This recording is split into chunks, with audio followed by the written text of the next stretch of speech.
연초부터 연달아 들려오는 한국 방산의 필리핀 수출 소식은 대단히 놀랍습니다. FAO10의 추가 수출 소식이 들려온 지 불과 한 달도 지나지 않아 또 한 번 새로운 수출 소식이 국민들을 기쁘게 만들고 있는데요. 게다가 이번에는 그동안 필리핀이 도입했던 한국산 무기와는 전혀 다른 무기 체계가 새롭게 수출 성과를 올렸습니다. 필리핀은 군 현대화의 일환으로 자국 해병대의 장갑차 전력을 개선하고 있는데, 이를 위해 한국의 KMPV 블루샤크를 도입하기로 결단을 내린 것입니다. 이미 해외 군사 매체들은 이번 장갑차 도입으로 필리핀 군의 전력이 한층 더 강화될 것이란 기대 섞인 전망을 내놓고 있으며, 2025년에도 필리핀은 한국 방산의 최대 고객으로 자리할 예정인데요. 그러나 안타깝게도 KMPV 장갑차는 대중들에게 많이 알려지지 않아 다른 방산 수출만큼의 관심을 받지 못하고 있기도 합니다. 하지만 이번에 수출되는 KMPV 블루샤크는 지금까지 알려지지 않은 만큼 상당히 매력적인 성능을 가진 장갑차라 할 수 있습니다. 이미 레드백과 K808을 통해 전 세계로부터 장갑차 기술을 인정받은 한국답게 KMPV 블루샤크도 다재다능한 성능을 보유한 다목적 장갑차인데요. 그래서 준비했습니다. 오늘은 필리핀이 도입하려는 블루샤크 장갑차의 구체적인 성능을 분석하고 향후 한국과 필리핀의 군사협력 전망에 대해 자세히 알려드리겠습니다.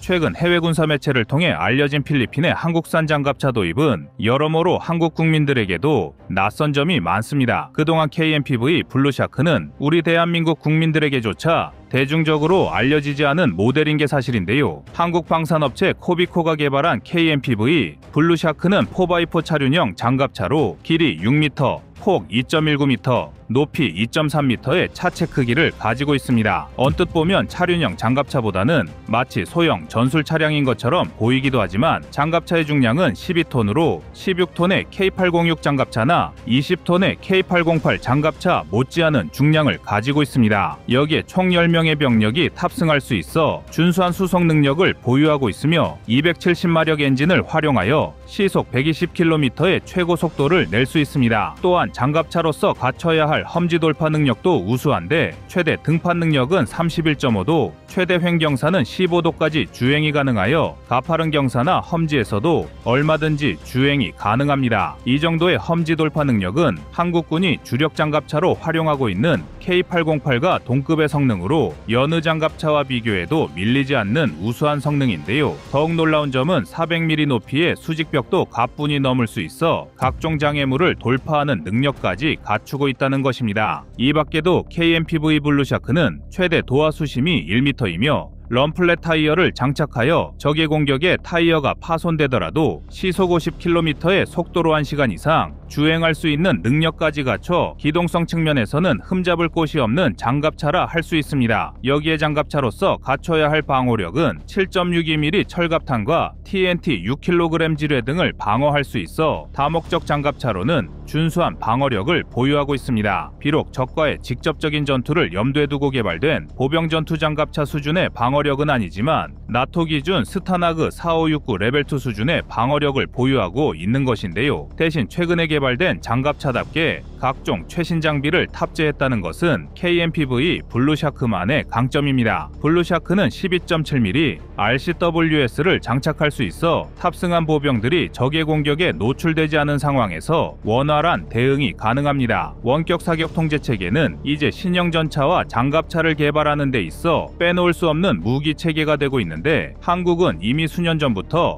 블루샤크 장갑차 등의 원격 사격 통제 체계를 탑재하며 첨단 무기 분야에서 선두주자로 치고 나가고 있습니다. 또한 장갑차에 보안 IoT망을 탑재하여 차량 안에서 웨어러블 장치를 착용한 병사들의 위치를 실시간으로 확인할 수 있도록 개발하였는데, 급박한 교전 상황 등에서 아군의 생존성을 크게 높일 수 있다는 점에서 다른 장갑차와 차별화된 장점을 보유하고 있습니다. 이처럼 준수한 성능을 보유한 KMPV 블루샤크는 2020년 10월부터 6개월 동안 한국군의 야전부대에서 시범 운용을 거쳤으며 주로 대대 전술훈련과 GOP 지역 정찰작전 등에 투입되었습니다. 그리고 해당 시범 운용에 참여했던 군인들은 블루샤크의 기동성과 방어 능력, 작전 수행 능력 등의 긍정적인 평가를 하며 최종적으로 군에서 수출 적합 판정을 내린 바 있습니다. 이후 블루샤크는 바라쿠다 장갑차를 도입한 전례가 있던 인도네시아 군경 등에서 많은 관심을 받아왔는데요. 결국 KMPV 블루샤크는 필리핀의 선택을 받아 대규모 수출을 본격화하게 되었습니다. 해외 군사 매체에 따르면 필리핀은 블루샤크 장갑차를 해병대의 기동성 향상을 위한 주요 전력으로 높은 기대감을 드러내고 있습니다. 현재 필리핀 해병대는 군 현대화의 일환으로 각종 장갑차 전력을 보강하고 기계화된 부대 편제를 갖추기 위해 많은 노력을 기울이고 있습니다. 일례로 필리핀 해병대는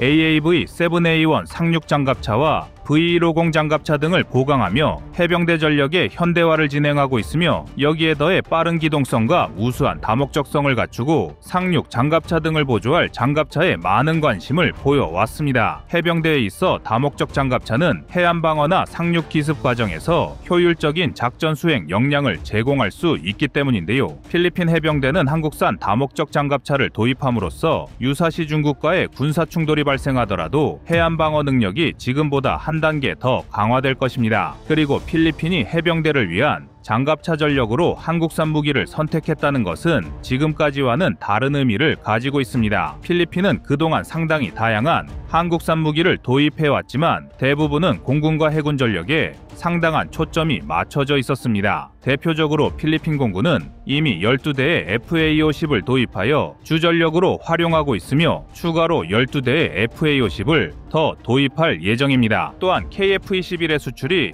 가장 유력한 나라로 손꼽히고 있는 등 전투기 산업 분야에서 한국에게 가장 중요한 고객이라 해도 과언이 아닐 정도로 긴밀한 관계를 형성하고 있습니다. 여기에 필리핀 해군도 이전부터 한국산 호위함을 적극적으로 도입하며 방산 협력을 이어왔는데요. 필리핀 해군은 본인들이 보유한 모든 호위함을 한국에게서 도입하였으며 각종 초계함 전력도 한국을 통해 순차적으로 도입할 예정입니다. 필리핀 해군이 앞으로 도입할 모든 전력을 다 합치면 도합 열척의 군함이 한국산으로 채워질 전망인데, 이는 모든 지원함과 소규모 고속정까지 다 긁어모은 필리핀 해군 전력의 11%를 차지하는 수준입니다. 필리핀 해군 전력의 40% 이상이 제대로 된 함포조차 설치하기 어려운 배수량 300톤급 이하의 고속정으로 채워졌다는 것을 고려할 때 필리핀 해군 전력에서 한국이 차지하는 비중은 절대적인 수준입니다. 이처럼 필리핀의 공군과 해군은 대한민국을 제외하면 제대로 된 전력 평가가 안 될 정도로 한국산 무기 체계의 비중이 매우 높았지만, 반대로 육군과 해병대 전력에선 상대적으로 한국과의 협력이 미진했던 게 사실인데요.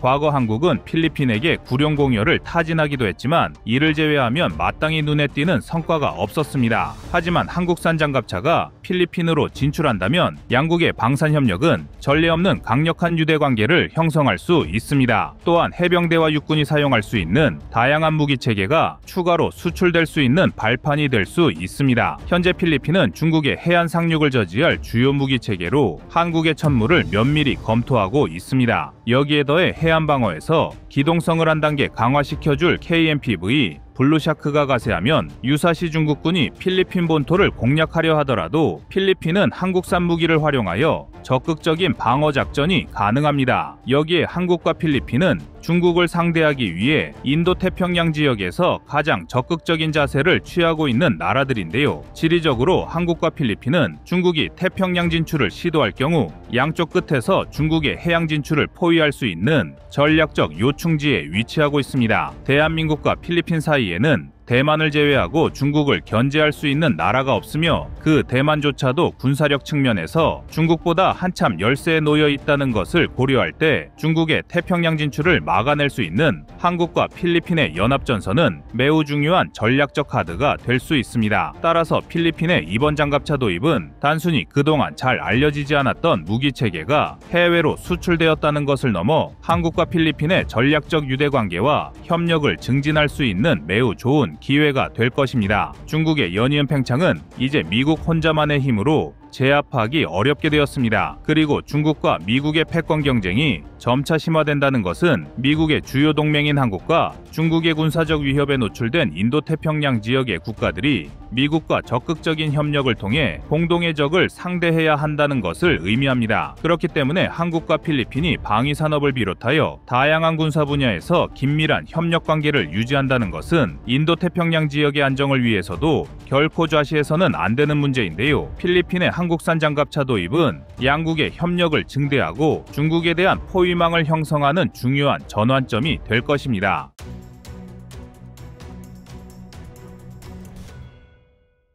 다음은 25년 1월 21일 한국방산 최대 실적 영상입니다. 2022년 역대 최고 기록을 세운 한국방산은 2023년 135억 달러를 기록, 2022년 대비 소폭 감소했습니다. 2024년엔 2023년보다 감소폭이 더 컸는데요. 약 95억 달러의 수출액을 기록, 2년 연속 하락세를 보인 것입니다. 가장 큰 요인은 폴란드였는데요. K2 전차에 대한 2차 계약이 정치적 리스크로 인해 지연된 것이 큰 영향을 미쳤습니다. 하지만 방산업계는 계약 지연은 일시적인 문제일 뿐이라며 2025년에 이 계약이 본격적으로 실현될 것을 기대하고 있습니다. 그리고 올해 우리 방산업계는 수출 목표를 약 240억 달러로 설정하고 있습니다. 우선 폴란드와의 K2 전차 2차 계약이 기다리고 있습니다. 이번 2차 계약은 820대 규모로 추가 계약 금액만 약 70억 달러, 한화 10조 원이 훌쩍 넘는 금액인데요. 이 계약이 올해 체결되면 단일 계약으로는 역대 최대 규모일 뿐만 아니라 침체에 빠져 있다는 한국 방산의 부활 신호탄이 될 것입니다. 사우디아라비아의 무기 획득 사업도 진행 중입니다. 사우디는 약 10억 달러 규모의 사업을 우리 기업과 논의 중이며 사우디 이외에도 중동 지역에서의 방산 수요 증가가 기대되고 있습니다. K9 자주포 신화를 쓴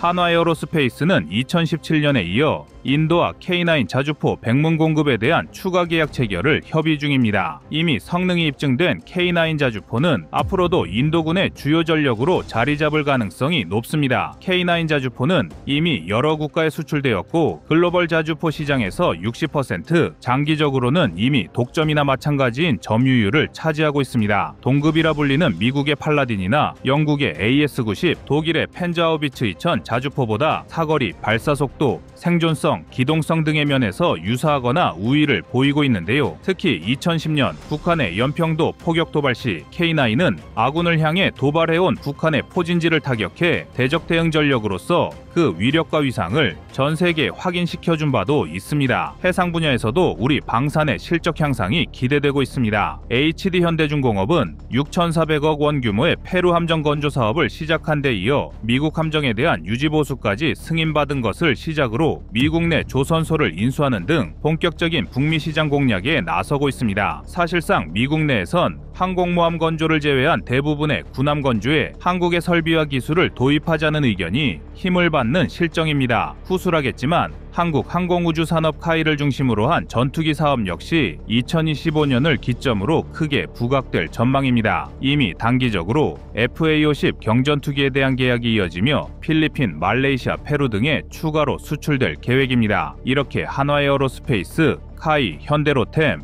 LIG 넥스원, 한화시스템 등 국내 방산 5대 기업이 포함된 우리방산은 2024년 3분기 말 기준 약 97조 원의 수주 잔고를 기록하고 있습니다. 이 중 한화에어로스페이스가 29조 원, 카이가 22조 원, 현대로템이 18조 원, LIG 넥스원 18조 원, 한화시스템 7조 순을 기록하며 방산업계의 주요 견인차 역할을 하고 있는데요. 앞으로도 이들 주요 기업들은 글로벌 공급망 확대와 성능 개량 등을 통해 지속적인 수익 창출이 가능할 것으로 전망되고 있습니다. 대외적인 요건도 좋습니다. 세계적인 글로벌 군비 경쟁 심화는 한국 방산의 기회가 되고 있는데요. 여기에 미국 우선주의와 국제안보 불확실성 증가로 인해 더욱 급격히 확대되고 있습니다. 특히 러시아 우크라이나 전쟁과 같은 국제 분쟁은 각국의 군비 경쟁을 더욱 가속화하고 있습니다. 우크라이나 전쟁의 장기화와 갈수록 격화되는 중동 분쟁, 그리고 중국의 침략 야욕에 대응하기 위한 아시아 국가들의 노력 등 신냉전인이 다극화 시대니 하는 등의 세계 정세의 변화로 각국은 자기 살기에 바빠졌고, 이런 상황 속에서 국가별 군비 증강은 어쩔 수 없이 취해야 하는 필수 선택지가 되었습니다. 특히 유럽, 동남아, 중동 등에서 한국산 무기에 관한 관심이 증대하고 있습니다. 왜냐하면 한국의 무기 체계는